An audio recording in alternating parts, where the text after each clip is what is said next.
In today's video, we're going to talk about the Snyderverse, and I now actually believe it could 100% be restored by a streaming platform, whether that be Amazon, whether that be Apple Plus TV. I don't think Netflix could afford it, but in theory, it could be for sale. The Snyderverse could be bought, and also Amazon buys DC's biggest property ever. Well, in theory, they have. So, yo, what is freaking good, YouTube? Wish you here. If you are new around it, make sure to subscribe to never miss any of the Marvel, DC, Kaiju, pop culture-based content that I try to cover on a daily basis. If you could subscribe to the channel, turn notifications on, and let me know down below. Do you think I'm right that the Snyderverse can now actually be restored? And also, if you could, check us out on Instagram at WarStew to see the beautiful face behind the beautiful voice, and also check us out on Twitter at WarStewG. Right, let's get into this video. So, I've changed my mind.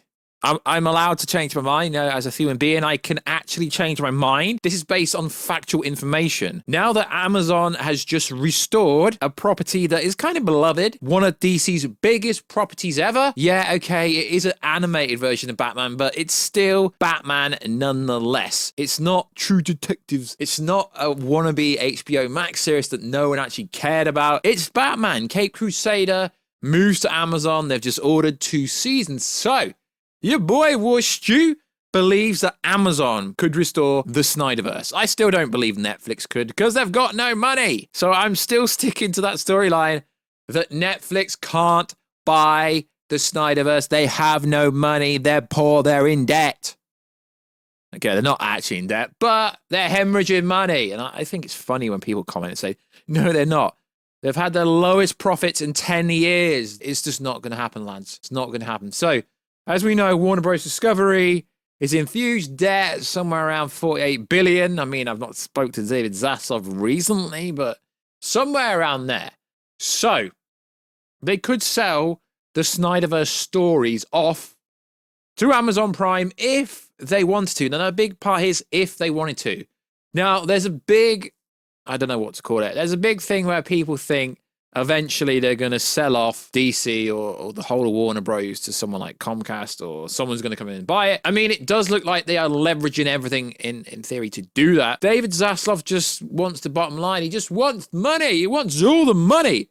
But the only problem with a live-action Snyderverse on a competitive streaming service or one of their competitors would be people could get confused. It doesn't take a lot to confuse moviegoers. It really doesn't. I mean, some people got confused with Ant-Man 3. There really isn't a lot to get confused, saying that something happened at the end of the movie when it didn't really happen. So, at the same time, we've got to be realistic. There's a big difference from Warner Bros. Discovery selling an animated series being The Batman, the Caped Crusader, to an actual live version of either a movie or a TV show.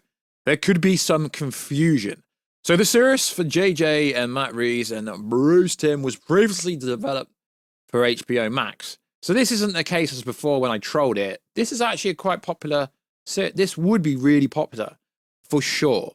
So now, based on this, I'm not backtracking. Please let me know down below how I am. But now there's actually factual evidence, not just people going, yeah, there was 100,000 tweets about it. Tweets mean absolutely nothing, lads. I hate to tell you this, but Twitter means nothing.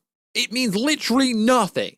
Because if it did, Justice League 2 and 3 would have been done straight away instantly. So let's establish Twitter means nothing.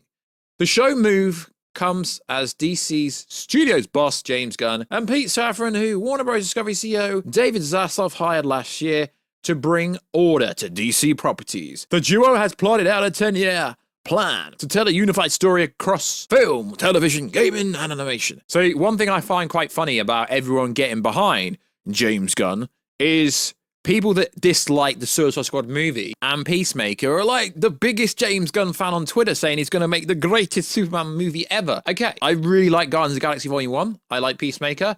I like the Suicide Squad. I think James Gunn would do a fine job when he actually gets around to doing something and releasing something, sure, we can talk about it then. But I find it funny how some people on Twitter absolutely destroyed Gunn for Peacemaker and the Suicide Squad. But now he's in charge of DC. He's the greatest person ever. I find that kind of weird because if you didn't like the stuff he did when he wasn't in charge of DC, why are you going to like it now? Literally makes no sense. So, meanwhile, there is some interesting kind of lines of wording in this. Animation, meanwhile, remains a major area of investment for network streamers alike. In addition to repeating well on streaming platforms, in success, original ideas become extremely lucrative, and that's what companies want to do, make money. Thanks in part to the ability to turn characters into lines of merchandise. See The Simpsons, Rick and Morty, at Amazon, Batman, the Cape Crusader would join a roster of animated fare that also includes, okay, that's kind of relevant. Obviously, merchandise is a really important thing.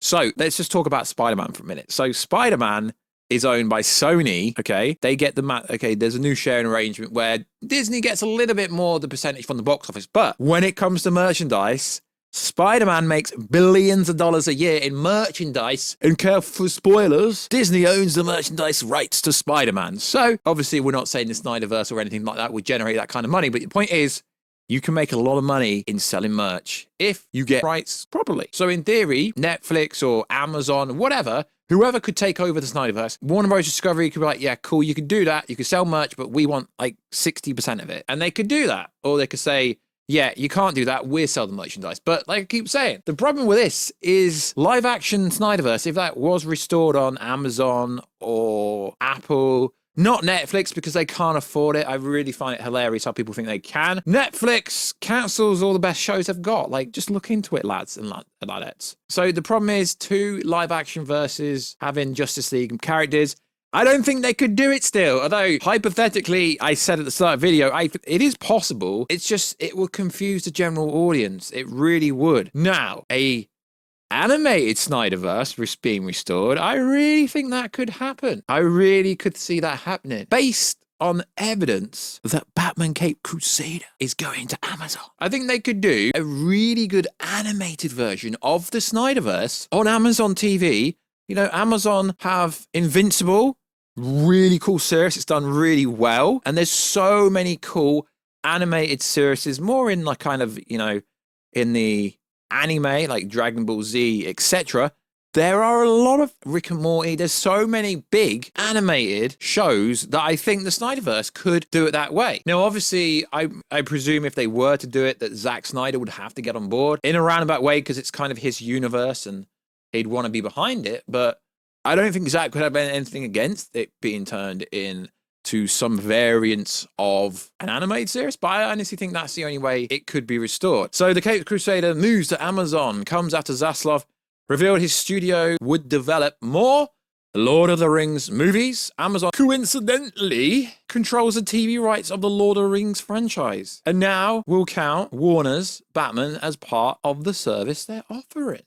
So I think this is cool overall because they make more money. Animated series are cool. Most people have Amazon Prime because it's the cheapest service ever. It's literally free. If you buy stuff on Amazon's website, you don't actually have to pay any extra. And also it introduced a bunch of new people to a new audience that maybe not watch DC animated stuff. So it's a cool thing overall. And I wouldn't say I was wrong, but I've changed my mind now based on this information that potentially the Snyderverse could be restored on Amazon, just like I said a few days ago. So, like always, guys, check us out on Instagram at WarStudio to see the beautiful face behind the beautiful voice. Check us out on Twitter, WarStudio, and let me know, would you be happy? Would you be satisfied with an animated series to finish the Snyderverse? I think it could be cool, and it'd be easier to get all the actors just to do voice acting instead of them to actually, you know, work on the projects for months on end. I think it'd be much easier that way. It'd be much cooler. And you could get that universe on Amazon Prime because Netflix can't afford it. And then just have whatever James Gunn, Pete Safran, and Zaslav are doing on, you know, the theatrical side with the new DC universe. I think that would be the best of both worlds. And that would be cool. Obviously, I would prefer a live action Snyderverse to continue and see Darkseid ready to come out and do things the old way, but I don't actually think that's possible. I just don't think they'd allow it. I think an animated verse could definitely work. So like always, guys, check us out on Instagram at WarStudio to see the beautiful face behind the beautiful voice. Check us out on Twitter, WarStudio, and I will catch you in another video, guys, very soon. Catch you later.